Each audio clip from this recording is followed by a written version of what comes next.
We don't need no thought control. So, Hello and welcome to the Rolling Blunts podcast. I'm your co-host Jalen Prater, joined with Ariel Jones, and welcome to episode 3, where we'll be talking about education. If our audio sounds a little different, it's because we're joining you on Zoom today because COVID stops for no one. Well, I don't know if I have COVID, but we're in my room. oh, so when we when we're talking about education, there's a lot of things we want to cover here, but I think the main thing we both want to focus on is the resegregation in education.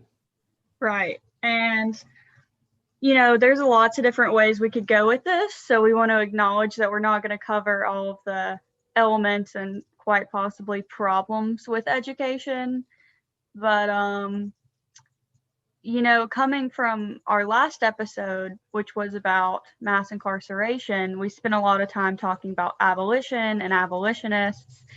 And Angela Davis, at the end of Our Prisons Obsolete, says that education could be the ultimate replacement for prisons, but we see that our education system is pretty broken. And one of those ways that it's broken is this resegregation, despite the Brown v. Board of Education decision. So we just want to kind of talk about that today, especially because it really affects Alabama. And that's what we're here to talk about. It's been a 60-year fight since Right. the Brown versus the Board of Education decision. And right after that, people don't remember how much backlash came out of the South, especially in Alabama, with George Wallace in his inaugural speech saying, "In the name of the greatest people that ever trod this earth, I draw the line in the sand. Segregation now, segregation tomorrow, and segregation forever." He meant that. He he held on to that and marched all the way down to the auditorium on the University of Alabama and blocked two students from integrating into the college campus. Right. And I think one big thing, that we've especially covered on this podcast and we've seen growing up in Alabama is the fact that we're convinced that the court has the court's the end all be all. But for a lot of people, Brown v. Board was not the end of school segregation. High schools weren't desegregated in Tuscaloosa until 1979, Holy which was cow. years after um, the Brown v. Board decision. So, hmm And today it's like it's schools are becoming more segregated in the sense that um schools are starting to become wider because of what I like to call school succession, or what is known as school succession. And what school succession is when a county school decides it no longer wants to be a county school and break off from the county system and become its own city school system. And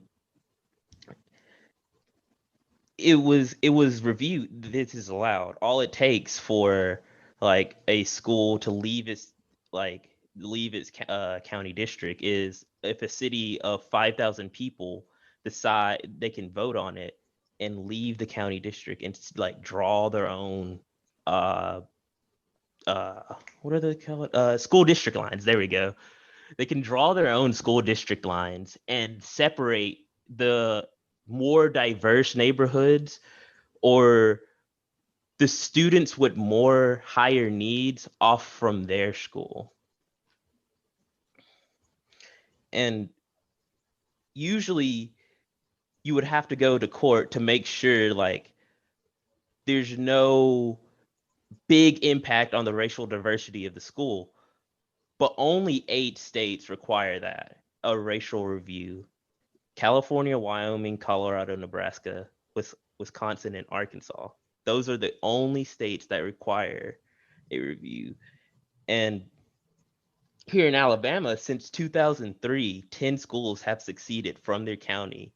And if you look at them now, you can see over time they have become more whiter.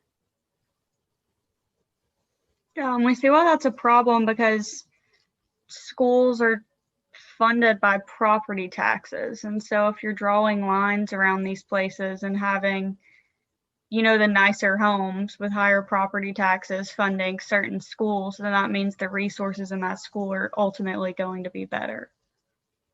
Mm-hmm. And this is the case we see in Jefferson County. If you don't remember, I believe in 2013, 2013, Gardendale High School, which was a $55 million high school, wanted to leave its school district and redraw those lines. And there was a big fight from the NAACP to stop them from doing this because they believed it was very racially motivated. And what would have happened if Gardendale left Jefferson County was the more diverse neighborhoods would have been rezoned to Fulton County High School, which had very outdated textbooks. I'm talking 50-year-old textbooks. They still have CRTVs to watch movies on. They didn't necessarily have the resources to give a good education for their students. Not saying they couldn't, but they didn't have what Gardendale High School had, which was a good tech program, way bigger high school. Fulton High School would have suffered majorly from overcrowding if this succession went through. Yeah, and I mean, growing up in Tuscaloosa, I'm not sure, we haven't really seen succession like that, but what we did see was the resegregation of our city school system. And as I mentioned, in 1979, the city school system in Tuscaloosa had two high schools, a black high school and a white high school, and they were court ordered to integrate. And so Central High School was formed. So all city school students went to Central High School, which was huge. And I mean, it was one of the best high schools in the state, if not the best, in everything from football to, JROTC. They were producing multiple merit scholars each year. And then in 2000, the court order was lifted and 3 new high schools were formed. And Central remained almost entirely black. And we see that the resources that they kept at the high school were low compared to the resources at Northridge and Bryant, which were the other 2 high schools. I'm relatively uninformed about how Central compares to places like Bryant and Northport. So how how much better are they necessarily? Or Well, I think what you see are test score differences, is one of like the primary things. For instance, Central was labeled as a failing school for several years. The problem that comes with labeling schools as failing schools is not only is it bad for the students that go there because they have the sense that they're failing, but also like that just means you're still not getting the resources you need, because for this podcast we read this book called Tearing Down the Gates, and which was basically about the class divide in education. And something you learn is that standardized testing is not made for everybody. And oftentimes people that have a lot of cultural capital are more successful on standardized tests, no matter how much school they have. So when you have a school that's primarily coming out of really low income areas, and then you have a school built entirely out of, or almost entirely out of people coming from high income areas that have access to the resources they need. I mean, starting with like proper food access that can nourish your brain. Obviously, you're going to have differences in success rate because you're not creating equitable opportunities, even if you are putting the same amount of money into each school. We touched on this slightly earlier. We talked about how schools are funded by property value, and like by separating these more affluent neighborhoods and drawing the line on saying, oh, you do you're not in this neighborhood, so you can't come to this school, or you're the like the barriers that set like resegregate schools are less blatant, but they're still there. Yeah. And something interesting that's happened in Tuscaloosa is like Central is very close to downtown Tuscaloosa, which is very affluent people and more often than not white people. So I mean, we have crossing, socioeconomic barriers here because something like 65% of people in Tuscaloosa city schools are on free or reduced lunch. And then like 77% of the students in Tuscaloosa city schools are Black.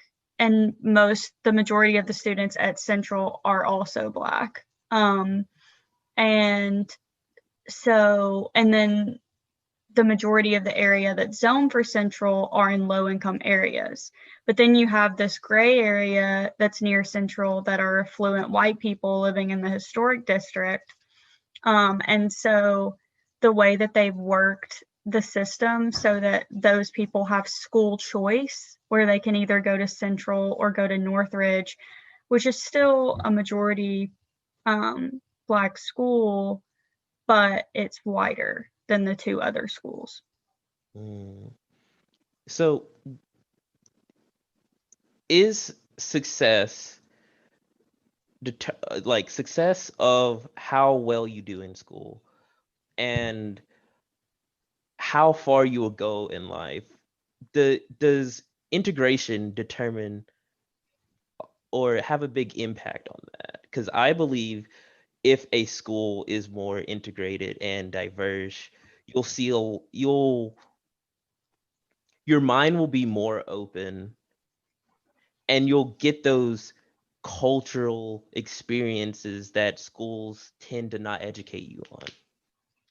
Well, that's kind of, I mean, and I'm coming from a white person's perspective, so I can't speak to it as much as you might be able to.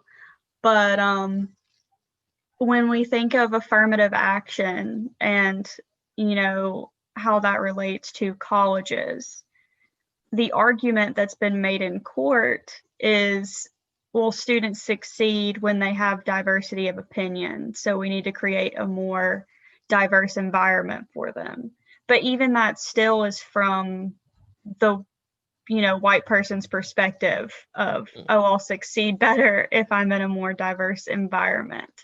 So I think the problem becomes, not just getting students of color in the room, but also making sure that you're providing resources for them to succeed, because racism doesn't just disappear when you step in a classroom, especially when you think of like education. It's often said education is the great equalizer. But I mean, Jalen, you grew up in a very rural area.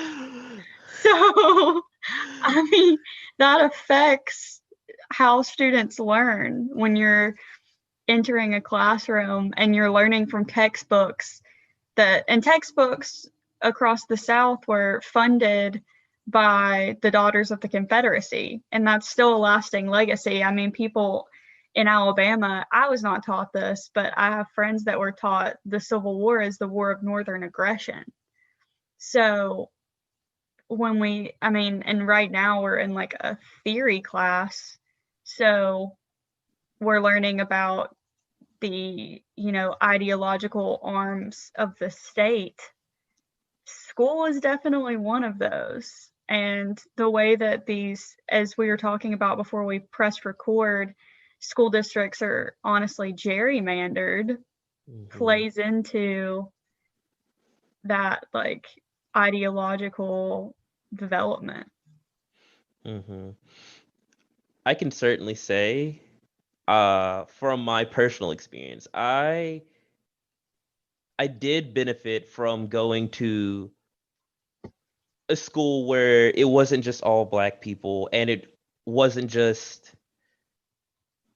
and we had the resources and the means to like get me a good education and bring me here to college today. But what was kind of despairing was the fact that I saw these other high schools, like Anniston High School, or these majority Black high schools, and I thought, how is my education different from them? Like I saw a barrier between us in the fact that I was different from them, even though they're just high schoolers for me. They may be from a different high school, but we're not on the same level of. And the other thing, from going to like a majority white high school, I saw the other sides of the tracks. I knew what it felt to not be as rich as someone, or not be as wealthy as the doctor's kid. And it was a hard lesson for me, knowing, oh, their success is handed to them because they have money. And it had always kind of felt like that. Because I was this poor kid, there was nothing I can do to maintain my success. But education gave me the ability to like move myself up that social ladder. Right. I know. And then thinking about like higher education,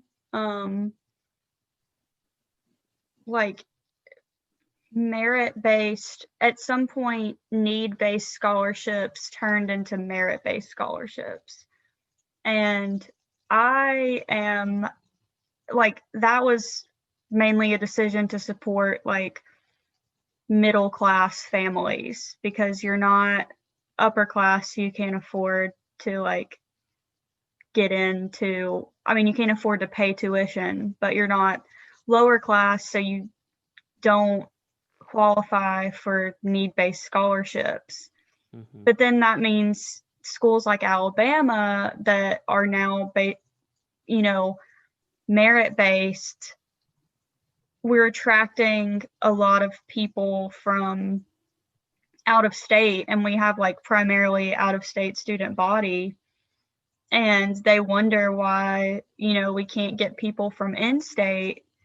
But with a failing education system that's essentially gerrymandered, and then you're offering scholarships based on ACT scores that are like unattainable if you don't have correct access to resources, like I just don't understand why they don't see the disconnect. And I am a beneficiary of merit-based scholarships, and I probably wouldn't be at college without them, but I also like have a guilt because there's literally people who can't go to college because you just don't have the resources to go to college. So It's funny that you bring up ACT because I had a flashback to 8 a.m. ACT prep taught by my football coach. Y'all had Who- ACT prep? Yes. Must be nice. Oh, oh my gosh. But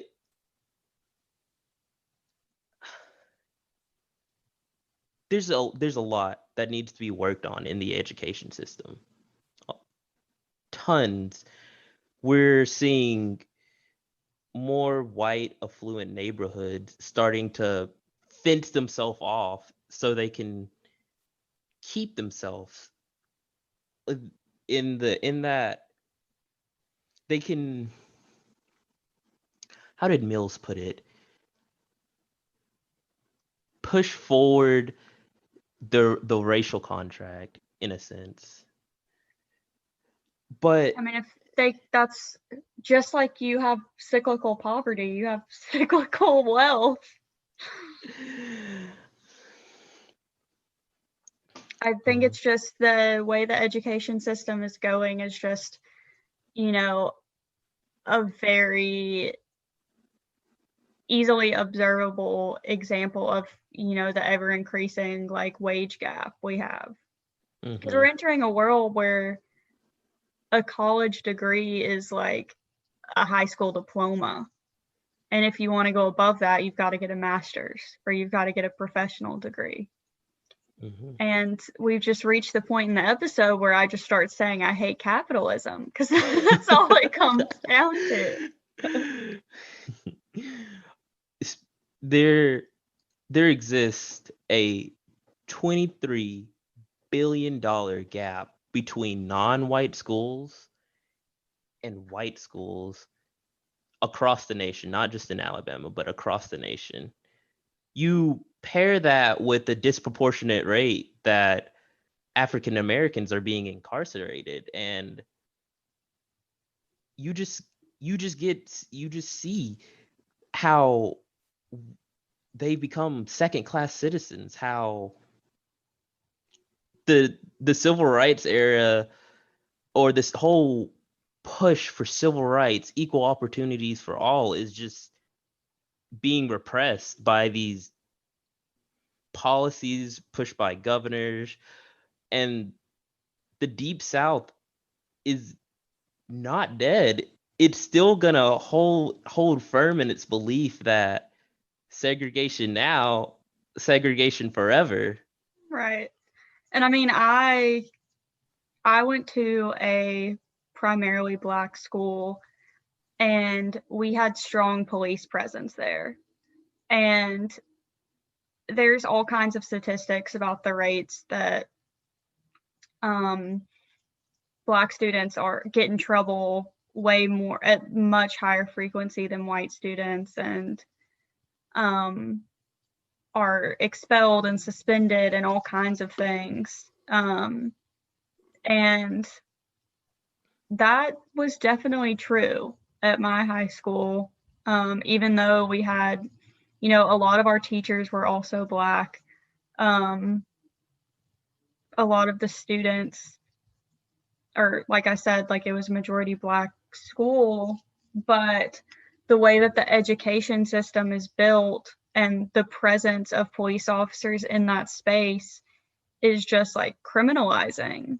And we didn't even get into like the school to prison pipeline exactly, but we can see that all of these things are connected in order to maintain like this state of, a ruling class and class divides and racial divides and all of these things that those in power want to maintain through like every system that we have. We say ruling class a lot. We use a lot of vague terms recently. What do we mean by ruling class? Do we just want to go ahead and say the name of the elephant in the room? Because I believe that white supremacy has a strong hold on education. Right. And that's why what we learn in schools are so controlled, and why, Donald Trump will say they don't, like, they're teaching our kids to be whatever he says. They're teaching I have like conservative family members that always say like they're teaching gay marriage in school, which for one, that's not true. We had to stand up every day and say the pledge, which terrible. And for two, growing up in school, unless you had like a teacher who was just an anarchist, basically we were taught to love America like every single day. So the fear mongering around schools is what leads to like this succession that deepens those divides. And then, segregation academies, which we didn't even get into, which is where we have private schools, which inherently block low income people, and then in turn, because of rates of poverty, block people of color from entering. It's just crazy. So, do we need to abolish schools too? Is the system too broken to fix at this point? I think instead of trying to, first, it goes back to rethinking our perceptions of punishment. Because we were talking about, discipline and punish last episode, and the idea of, a guard constantly watching the prisoners and them not knowing. Well, a school's designed the same way. You have the little slits in the windows where your teachers can watch you, and you're constantly afraid that you're going to get punished for whatever you're doing. And that's just heightened if you're already criminalized by our society. So if you're a person of color, or if you're in poverty, or whatever, if you're an immigrant. So I think that, like, to go back to our prisons obsolete, where Angela Davis says like education is the ultimate thing to replace prison, just imagine a world where we fund education as if it is supposed to be funded. Imagine a world where we pay teachers what they're supposed to be paid, where we give schools funding so that every kid can even have a book for the class they need it for, so that every kid gets free lunch, free breakfast, free dinner, so that's not something that their parents have to worry about when they get home.